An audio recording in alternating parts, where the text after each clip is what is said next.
Ja, es ist ein ganz spezielles Medley für das ganz speziellste Publikum, für den ganz speziellsten Moderatorenfreund, den ich überhaupt in Bayern habe. Weil ich habe in Bayern noch einen. Aber ich muss ehrlich sagen, meine Damen und Herren, dürfen wir uns setzen oder bleiben wir stehen? Wir bleiben stehen. Du stehst ja gern. Naja, ich stehe natürlich immer gern, aber geschätzt... Zwar klar, aber... Red nicht immer dazwischen, jetzt habe ich extra für dich was vorbereitet. Was hast du vorbereitet? Komm her. Ich bin echt froh, dass du jetzt einmal kurz ruhig bist. Pass auf jetzt. Liebe Gäste, ich hätte nur Folgendes zu sagen. Ich habe mir eigentlich einen Witz überlegt für dich. Ja, bitte.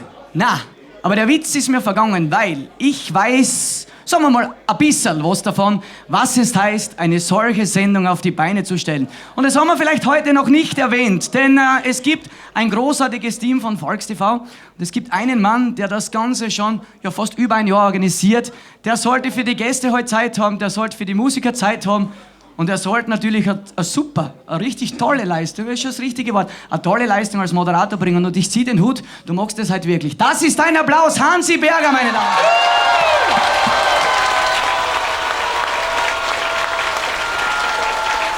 Danke. Danke, das ehrt mich, Daniel. Du wolltest eigentlich jetzt einen Witz machen, gell, hast gesagt. Was wolltest du denn sagen? Ja, ich hätte eine längere Geschichte gehabt, aber du hast ja gesagt, du hast auch etwas gestern, glaube ich, geträumt oder so, gell? Aber ich weiß nicht, wie viel Zeit das man haben, weil das Publikum ist wirklich schon... Erzähl einfach. Ich bin total gespannt, was du für eine Geschichte auf Lager hast. Geht's da vielleicht um die Bayern, ha? Es geht meistens bei den Witzen um meine Lieblingsbayern. Aber jetzt fragen wir das Publikum, habt ihr 1,5 Minuten Zeit? Ja, sowieso haben die Zeit. Darf ich das schnell wegnehmen? Aber bleib stehen, weil es geht um einen deiner besten Freunde. Der ist heute im Publikum. Aus Datenschutzgründen wird dieser aber nicht erwähnt. Ihr müsst euch vorstellen, meine Damen und Herren, dieser eine Herr hat auch eine nette Dame im Rupertihof vor ca. 60 Jahren kennengelernt. Musst dir mal vorstellen, musst dir mal deinen Papa fragen. Der kennt die ganze Geschichte. Bist du gar nicht 60? Oh Maria, okay, fang schon blöd an, jawohl. Knappe 58. So, meine Damen und Herren, jetzt pass auf. Dieses Pärchen ist letzten Sonntag zu Hause im Ehebettel, weißt du, Ehebettel, sagt ja was, gell? Ja, liebes Nestel. Dort sind sie gelegen und dann sagt die Dame zu ihm, mein Gott, nein, jetzt sind wir schon fast 45 Jahre verheiratet, Schatzi. Aber was du in deinem Nachkastel drinnen hast, da habe ich noch nie reingeschaut, aber ich war da so neugierig drauf. Was hast denn du da drin? Hat er gesagt, ja, wenn du so neugierig bist, dann schaust du rein. Wirklich? Nach 45 Jahren darf ich das? Sagt er, ja. Sie macht das Nachkastel auf, findet sie drinnen, haben sie 2 Eier und 200 €. Jetzt ist ihr das natürlich ein bisschen suspekt gewesen, hat sie gesagt, du mein Schatzilein, warum liegen da drin im Nachkastel 2 Eier? Dann hat er gesagt, weißt du was, meine Liebste? Ich war ja 30 Jahre Profimusikant und da waren wir in der Schweiz unterwegs. Und damals im Rupertihof, wie wir uns kennengelernt haben, war eine Schwäche meine größte. Ich konnte nie alleine einschlafen. Und für jeden Seitensprung habe ich eingekauft in der Schweiz mit heimgenommen und ins Nachkastel gelegt. Jetzt hat die Dame überlegt, hat sie gesagt, ein Kruzifix. 45 Jahre sind wir verheiratet, 2 Seitensprünge. Ja, weißt du was, das verzeih ich dir. Aber dafür musst du mir verraten, woher du die 200 € hast in dem Leben. Dann hat er gesagt, weißt du, Schatzi, blöd war ich auch nicht. Ich war, wenn das Nachkastel voll war mit den Eiern, habe ich die Eier verkauft. Dankeschön. Schau, da siehst du mal, was bei uns im Rupertihof alles so passiert. Ja, Daniel, ich möchte eigentlich jetzt gar nichts über die Steirer sagen. So, also ich möchte echt nichts über die Steirer sagen, weil ich hab die Steirer gern, ich hab die gern. Ich sag Dankeschön und das ist nochmal ein Applaus für Daniel Düsenfritz wert, oder? Ja, Entertainer, Musiker, alles was dazugehört. Ja. Und bei uns im Programm geht es jetzt auch weiter mit einem Steirer. Du kennst ihn bestimmt. Er ist bekannt aus Dancing Stars, aus sehr vielen TV-Shows, also nicht nur als Tänzer, sondern auch als Sänger. Er ist einfach sympathisch. Er ist einfach ein Steirer und wir freuen uns, dass er heute hier ist. Er sagt jetzt, ich will aussehen. Hoffentlich nicht aussehen aus der Steiermark. Unser Willi Gabalier! Dankeschön. Grüß euch.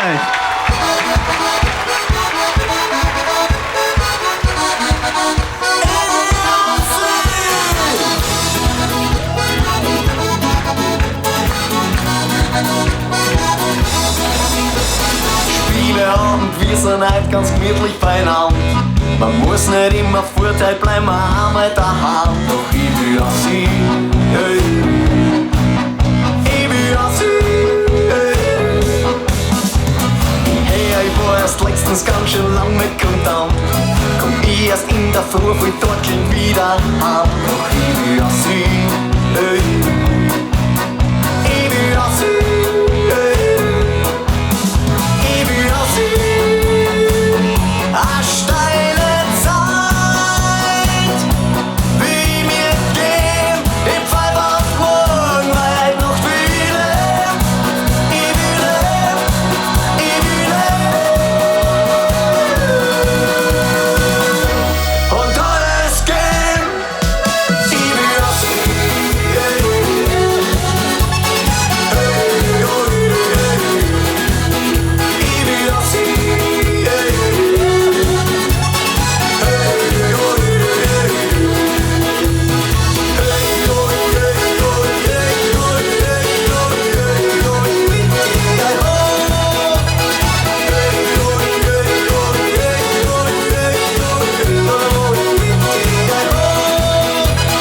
bist zu alt für den Schmarrn.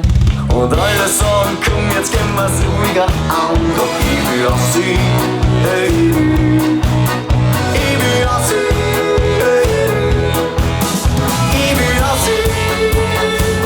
Eine steile Zeit, wie mir gehen. Ich pfeif auf morgen, weil heute Nacht will ich leben.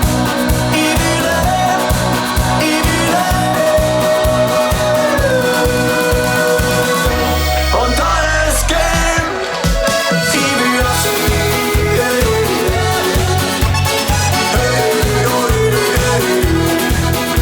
Ich will auf sie.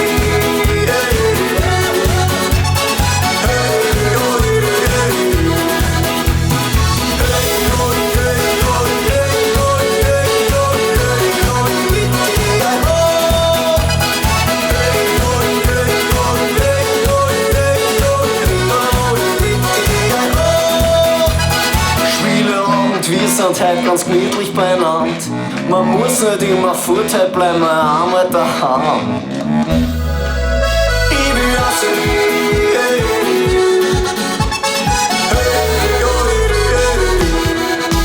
Ich will auf sie.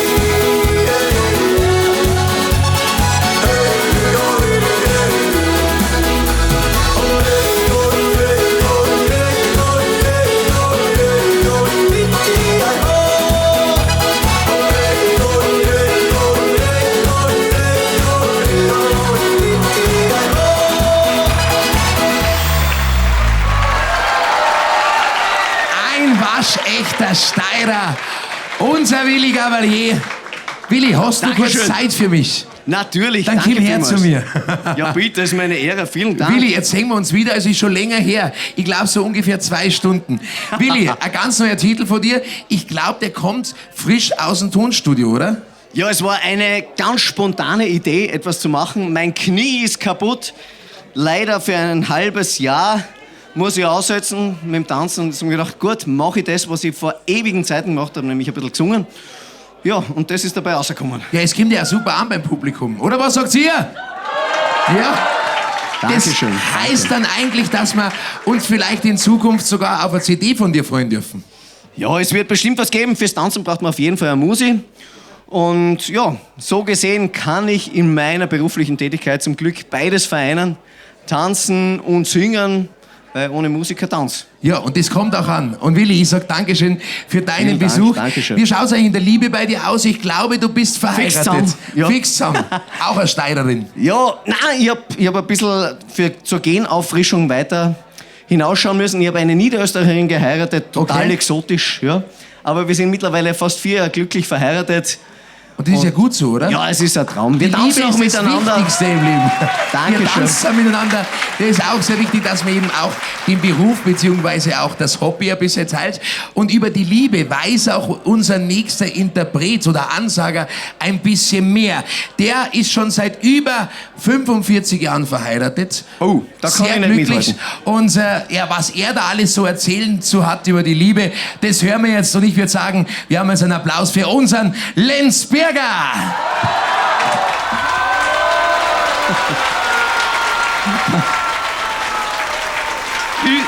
Über die Liebe sollte ich euch was erzählen, ja. Liebe Leute, wir sind ja im Frühjahr und im Frühjahr, da wird wieder geheiratet. Da hat man Zeit dazu, da ist man richtig in Schwung. Und da ist ein junges Brautpaar ist vor der Kirche gestanden und der Herr Pfarrer hat's reingeholt und bevor er es reingeholt hat, hat er ihr eine runtergehauen. Hat sie gesagt, was war jetzt das? Dann hat er gesagt, dass du in Zukunft weißt, wo der Wind her war. Dann sind sie reingekommen, dann war die Trauung, dann sind sie wieder raus zum Fotografieren. Dann hat sie ihm eine runtergehauen. Dann hat er gesagt, was war jetzt das? Dann hat sie gesagt, jetzt hat sich der Wind gedreht.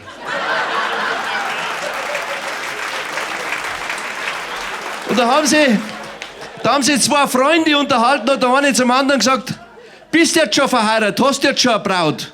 Hat er gesagt, nein, ich hab noch keine Braut. Ja, hat er gesagt, das wird aber Zeit jetzt. Ja, mei, hat er gesagt, ich hab ein Problem. Ich hab 10 Freundinnen mit heimgebracht. Keine war meiner Mutter recht. Jede hat's hinausgeschmissen. Hat der andere gesagt, na wird's aber Zeit, dass du eine heimbringst, die wie die Mutter ausschaut. Dann hat er gesagt, das habe ich auch probiert, die hat der Vater rausgeschmissen.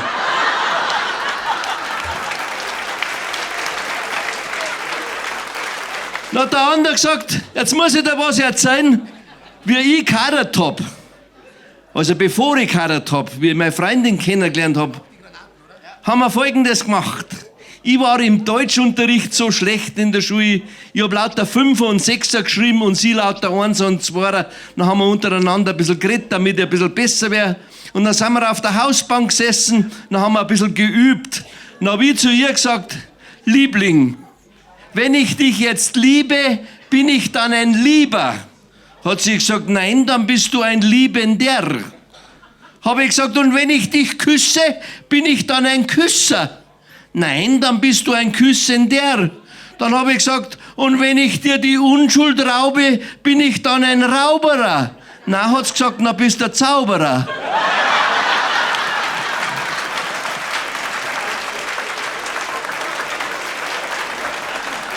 Meine Damen und Herren, wie man in der Liebe miteinander umgeht, in der Beziehung, werden wir jetzt in dem folgenden Erfolgshit hören von Lara Bianca Fuchs und Hansi Berger. Wir du, weiß keiner auf der Welt, wie es mit mir geht.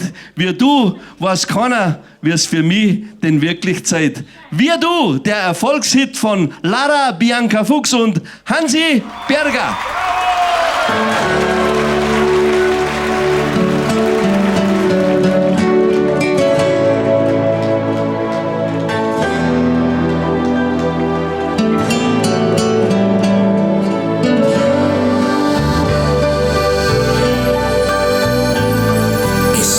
Vielleicht nicht schlecht, wenn man sie kennenlernt, hätt jeder eine Anleitung dabei.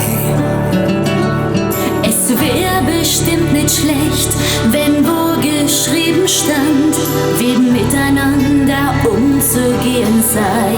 Dann wär's wie bei uns vor, eigentlich immer schon war.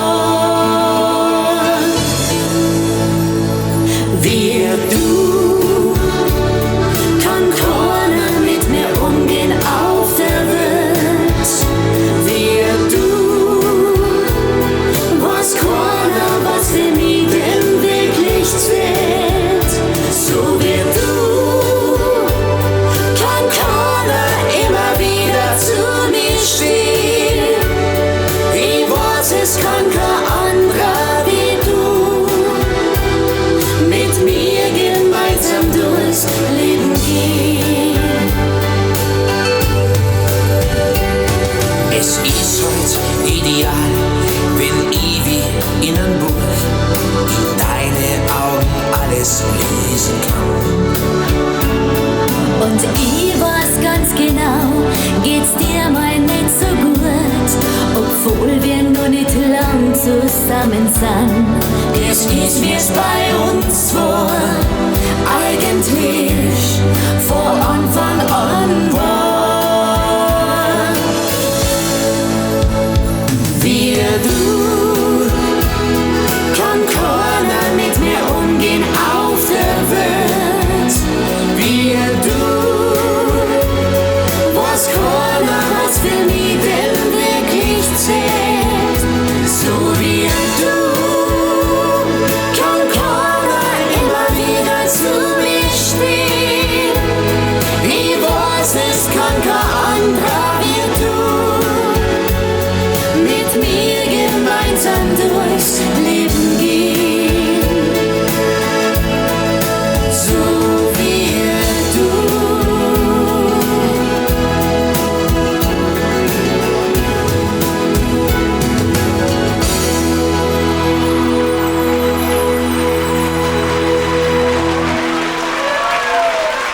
Dankeschön. Unser allererstes Baby. Genau. Was wolltest du noch sagen? Ich wollte eigentlich gar nichts sagen. Was soll ich jetzt machen? Jetzt brauchen wir ein zweites dann. Aber nur musikalisch, meinst du, oder? Ja, vielleicht auch anders. Ja. Nein, liebe Gäste, also wir sagen vielen lieben Dank bei Ihnen zu Hause. Ich glaube, das darf ich sagen. dass wir unseren Volksstadel jetzt schon mittlerweile seit über 1,5 Jahren für Sie jeden Samstag präsentieren dürfen. Und ich hoffe, dass noch lange so weitergeht. Also ich habe eigentlich die nächsten 10 Jahre habe ich mir immer am Samstag frei genommen. Immer. Hast du auch Zeit? Ja, ich habe jetzt nichts anderes vor. Ja, der Chef sitzt gerade im Übertragungswagen. Können wir eigentlich gleich einen Vertrag machen, gell, Herr Artig da? Nein, liebe Zuschauer, wir gehen jetzt weiter bei uns im Programm mit Shootingstars aus der Steiermark. Und Sie haben jetzt für uns Melodien mit dabei, die kennen Sie alle. Und da gehen wir jetzt richtig mit, nämlich mit unseren Granaten.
Zuschauer, wir bei Agurdi Musi haben auch heute einen Nachwuchs-Awards gehabt. Und unser Publikum hier im Rupertihof hat entschieden, wer heute diesen Award mit nach Hause nimmt.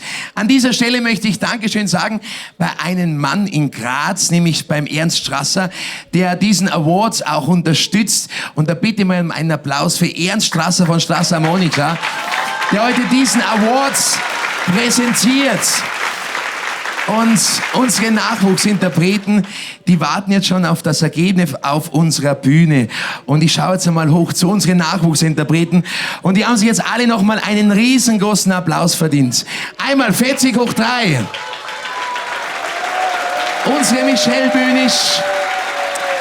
Und unser Kleinalm-Trio aus der Steiermark. Ja. Ich weiß noch nicht, wer gewonnen hat, aber liebe Zuschauer, unsere Lara hat das Ergebnis ausgezählt. Sie hier im Robertihof, Sie haben entschieden und unsere Lara bitte ich jetzt auf die Bühne mit unserem Agudi Musi Nachwuchs Awards und mit dem Ergebnis. Wie schaut's denn aus? Wie schaut's denn aus?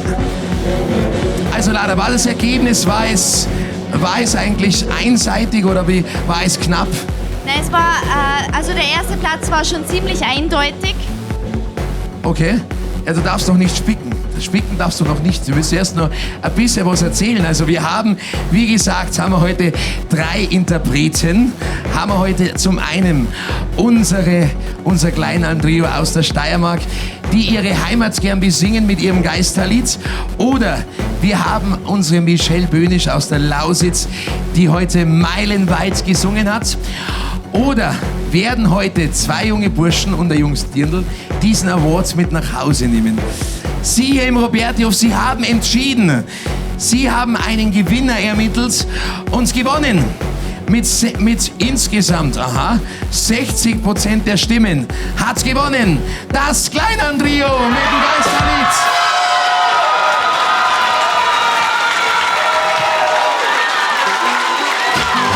Gratulation.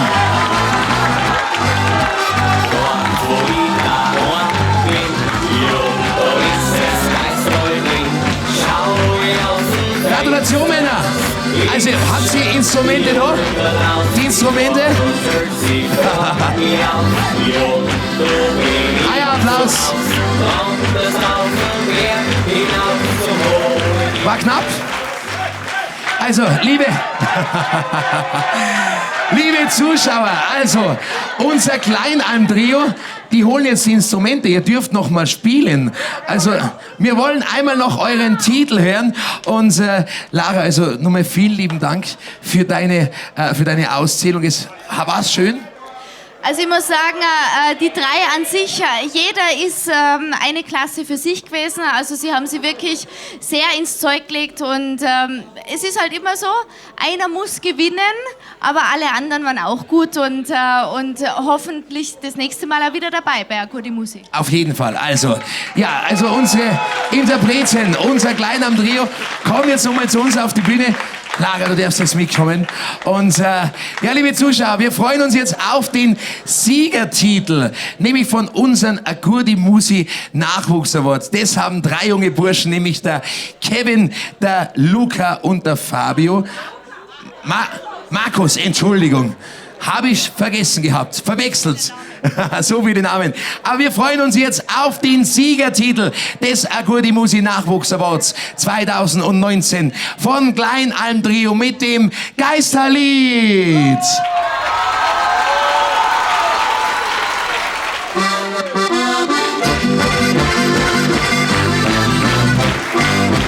Dort, wo ich daheim bin, ja, da ist das Geisterl drin. Schau ich aus dem Fenster raus, ist schon die Alme draus. Die Kleine stellt sie vor mir auf, ja, da bin ich zu Haus. Wanderst auf den Berg hinauf zum hohen Gipfelhaus. Die Kleine stellt sie vor mir auf, ja, da bin ich zu Haus. Wanderst auf den Berg hinauf zum hohen Gipfelhaus. Ja, im schönen Geisterl drin, wo bekanntlich die Welt entspringt. Von da will ich mir mal gehen, das ist mein Heimat, das ist mein Leben. Die Geschichten so seit 100 Jahren, wie es da einmal früher war. Oh, mein liebes, schönes Dorf, ich grüße sie alle wohl. Ja, im schönen Södingtal findest du überall. Die Buben tanzen mit die Weiberlein, Waldmusik spielt heut mit viel Frei. Kehrt man dann ins Wirtshaus ein, trinkt man auch ein Achterl Wein. Flott sing man ein Gestanzerlauf, die Gaudi in ihren Lauf. Kehrt man dann ins Wirtshaus ein, trinkt man auch ein Achterl Wein. Flott sing mir a Gstanzerl auf die Gaudi im Birnlauf. Jo, im schönen Geisthol drin, wo bekanntlich die Welt entspringt, von da will ich nimmer gehen. Das ist mein Heimat, das ist mein Leben. Die Geschichten so seit 100 Jahren, wie es da einmal früher war. Oh, mein liebes, schönes Tal, die grüß ich alle wohl. Jo, im schönen Geisthol drin, wo bekanntlich die Welt entspringt, von da will ich nimmer gehen. Das ist mein Heimat, das ist mein Leben. Die Geschichten so seit 100 Jahren, wie es da einmal früher war. Oh, mein liebes, schönes Tal, die grüß ich alle wohl.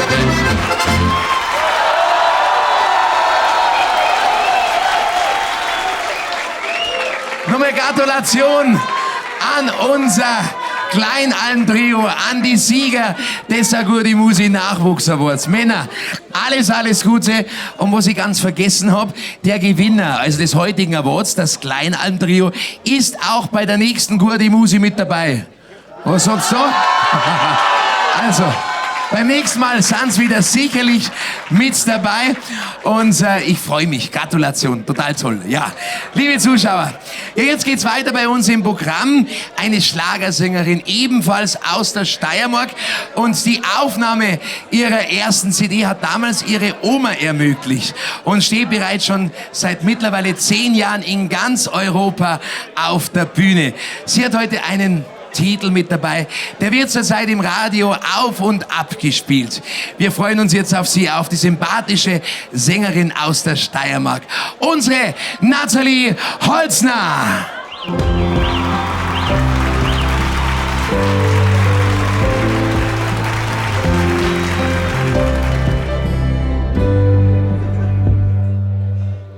Ich seh in deinen Augen mein zweites Ich, das mich einfach stark macht, wenn ich nicht die Kraft hab und das für mich spricht. Ich seh durch deine Augen eine andere Welt. Das Ziel meiner Träume kann nichts mehr versäumen, denn du bist mein Held. Und in der Flut von Gedanken bist du der Anker, der mich festhält. Und wenn mich die Strömung mitreißt, bist du der mich auf Händen trägt. Wir beide sind ewig, bis das letzte Lied verklingt, tanz ich in deinen Armen. Ewig, für immer zeitlos, nur bei dir wird alles andere wertlos. Wir sind ewig, ewig, wir frieren Momente ein. Wir sind ewig, ewig, ich glaub, das kann für immer sein. Und du tauchst mein Herz in Licht, vor uns Unendlichkeit in Sicht, ewig uns.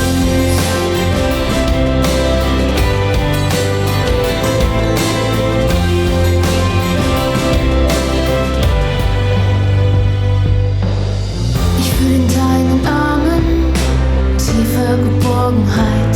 Kein Zweifel, kein Zögern, bei dir kann ich sein zu jeder Zeit.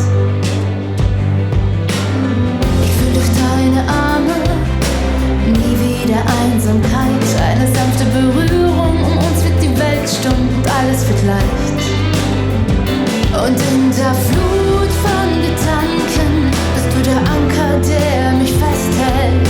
Und wenn mich die Strömung mitreißt, bist du der mich auf Händen trägt. Wir beide sind ewig, bis das letzte Lied verklingt, tanz ich in deinen Armen. Ewig, für immer zeitlos, nur bei dir wird alles andere wertlos. Wir sind ewig, ewig, wir frieren Momente ein. Wir sind ewig, ewig, ich glaub, das kann für immer sein. Und du tauchst mein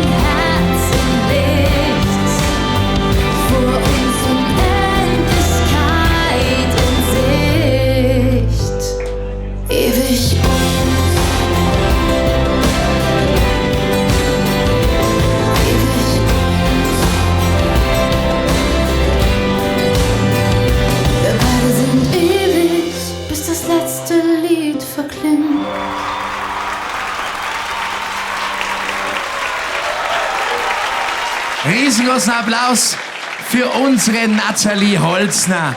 Ja, die Nathalie ist außerdem neben ihrer Musik auch noch als Musiklehrerin tätig und ich glaube, da ist der ein oder andere Schüler von ihr sehr, sehr stolz auf sie.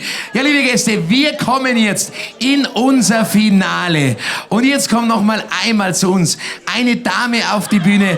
Sie kennen sie alle und ich bitte Sie jetzt alle hier bei uns im Robertihof sich zu erheben, denn jetzt kommt ein Wiener Original, eine der bekanntesten und erfolgreichsten Sängerinnen Österreichs. Und sie hat jetzt ihre bekanntesten Hits mit dabei.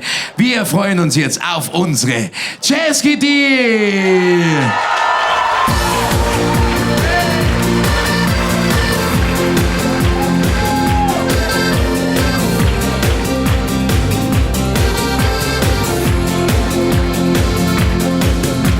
Herr Huber sitzt beim Heurigen und trinkt 6 Viertel Wein. Er ist nicht sehr vernünftig und steigt in sein Auto ein. Dass er schon alles doppelt sieht, das hat ihn stark verwirrt. Schon bei der ersten Kreuzung hat Herr Huber sich geirrt. Jetzt fährt er auf der Autobahn und schaut sich unverlegen. Denn 500-600 Geister vorher kommen er entgegen.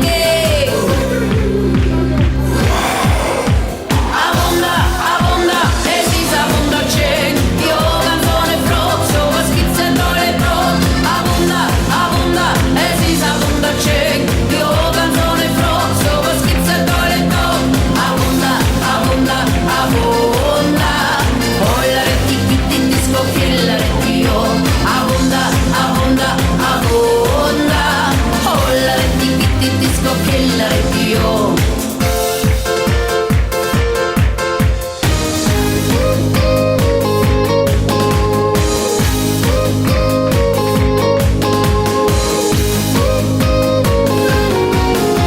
Wie war es, wenn sie wieder einmal Blumen bringst? Manchmal früher heimkommst und viel weniger trinkst.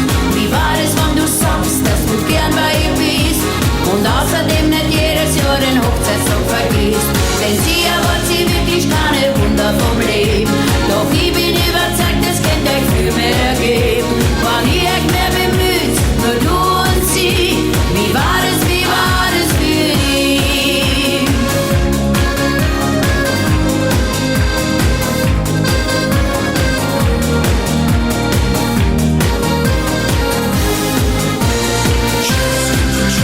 Mit meinen zarten Fusseln kann ich vielleicht nicht schätzen, doch mit meinen Lippen kann ich busseln oder retten.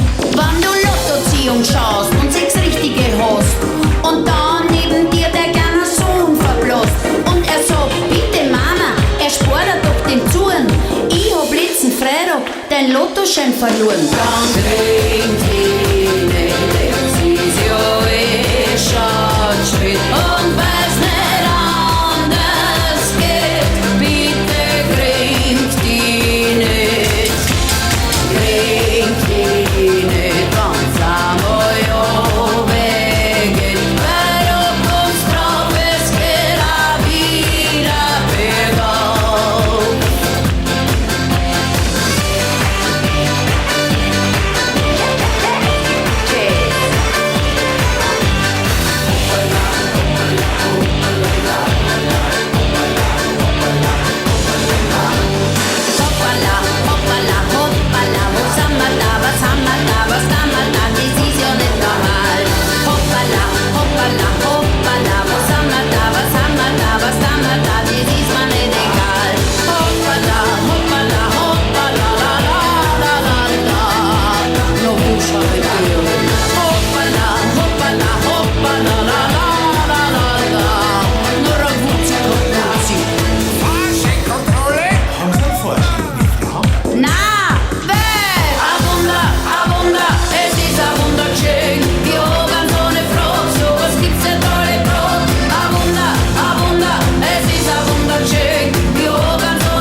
was einmal war, ist vorbei und vergessen und zählt nicht mehr. Eine neue Liebe ist wie ein neues Leben. Na, na, na, na, na, na. Mir ist, als ob ich durch dich neu geboren wär. Schön ist es auf der Welt zu sein, sagt die Biene zu dem Stachelschwein. Du und ich, wir stimmen ein. Schön ist es auf der Welt zu sein. Schön ist es auf der Welt zu sein, sagt die Biene zu dem Stachelschwein. Du und ich, wir stimmen ein. Schön ist es auf der Welt zu sein. Weine nicht, wenn der Regen fällt. Dam, dam, dam, dam. Es gibt einen, der zu dir hält. Dam, dam, dam, dam. Marmorstein und Eisen bricht, aber unsere Liebe nicht. Alles, alles geht vorbei, doch wir sind uns treu. Mach mit mir, was du willst, zeig mir alles, was du fühlst. Du schaffst das schon. Schalt mich ein, schalt mich aus und hol alles aus mir raus. Du schaffst das schon. Wie eine Königin, die über mich bestimmt. So regierst du mein Herz und auch meinen Schmerz. Du schaffst das schon. Ich fand sie irgendwo, allein in Mexiko. Anita, schwarz war ihr Haar, die Augen wie zwei Sterne, so klar. Komm, steig auf mein Pferd, sagte ich zu ihr. Anita, Fiesta ist heute, die Stadt ist nicht mehr weit, mach dich schnell bereit. Musikanten herbei, spielt ein Lied für uns zwei. Bei Musik und bye bye, wollen wir heute fröhlich sein.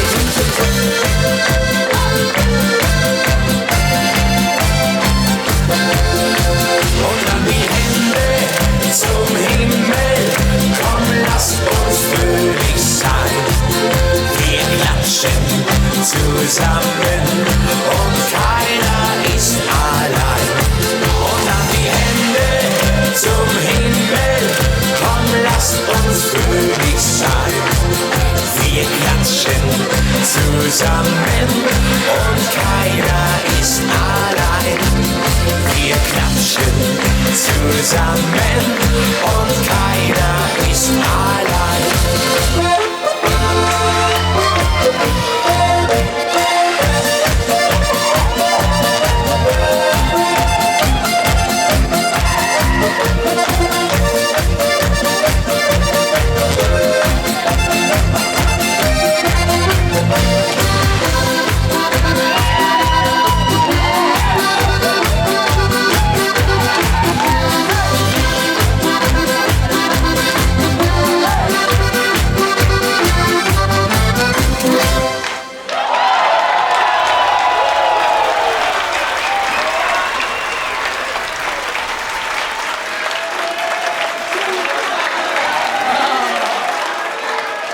Liebe Zuschauer, liebes Publikum hier im Roberti-Hof, liebe Künstler, ich sage Dankeschön bei Ihnen allen, dass Sie heute Abend mit dabei waren. Es war ein unglaublicher Abend und ganz ehrlich, ich kann es noch gar nicht glauben, was wir heute hier für eine Stimmung hatten. Und ich kann einfach nur Dankeschön sagen. Dankeschön für das Vertrauen von Volkstv und natürlich auch das Vertrauen von unseren Künstlern und von Ihnen, dass ihr auf mich gebaut habt. Und ich glaube, das ist einmal ein riesengroßer Applaus wert für alle, die heute mit dabei waren. Und es gibt einen Mann, der für mich als Moderator ein ganz großes Vorbild ist und der vielleicht heute Abend auch von da oben ein bisschen zuschaut, nämlich Karl Moik.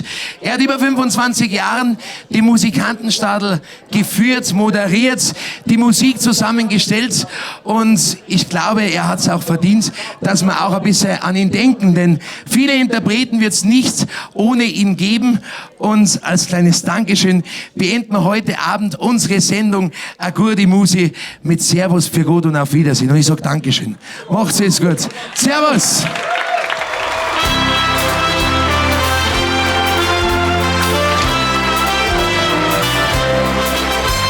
Servus für Gott und auf Wiedersehen.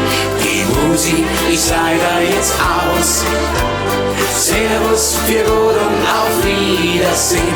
Euch allen hier drin und zu Haus. Servus für Gott und auf Wiedersehen. Bestimmt das nächste Mal. Servus für Gott und auf Wiedersehen. Wenn's Musik spielt auch hier im Saal. Servus für Gott und auf Wiedersehen, ganz bestimmt das nächste Mal. Wir waren heute so gemütlich beim Wein, die Musik hat gespielt, es war so fein. Wir haben gesungen, getanzt und gelacht, ans Aufhören, ans Ende hat's keiner gedacht. Doch plötzlich zu unserem Verdruss, der Wirt sagt, Kind's leid, jetzt machen wir Schluss. Dann haben wir die Gläser geleert und vor uns den Abschied beschert. La la la la la la la la la la la la la la la la.